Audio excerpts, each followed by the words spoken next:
Leo si siku ya kusherehekea umri pekee, ni siku ya kukumbuka wajibu. Ni siku ya kujiuliza, mimi kama kijana nimeiacha jamii yangu ikiwa bora kuliko nilivyoikuta? Vijana, taifa linatutegemea. Mabadiliko hayaanzi kesho, mabadiliko yanaanza leo. Yanaanza na mimi, yanaanza na wewe. Yanaanza pale tunapoamua kuwa sehemu ya suluhisho badala ya kuwa sehemu ya tatizo. Dunia salama haijengwi na viongozi peke yao, haijengwi na sheria pekee.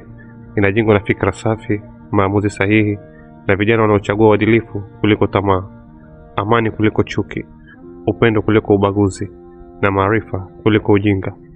Tusubiri mtu aje atubadilishe. Hakuna hodi itakayogongwa, hakuna alama itakayotokea kutuamsha. Kama sisi wenyewe hatutaamua kuamka, hakuna atakayetuamsha.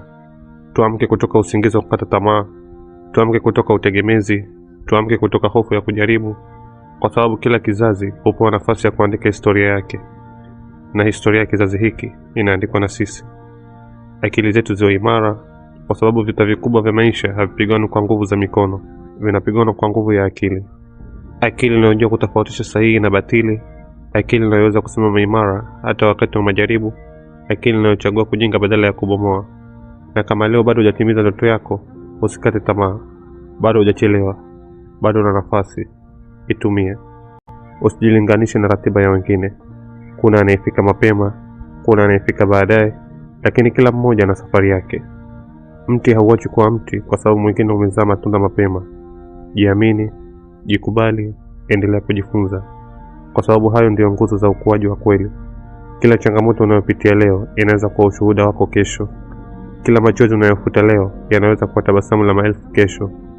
Kila hatua unayochukua kwa uaminifu inakusogeza karibu na kusudi lako. Ukuaji si mashindano. Mafanikio sio mbio za kasi.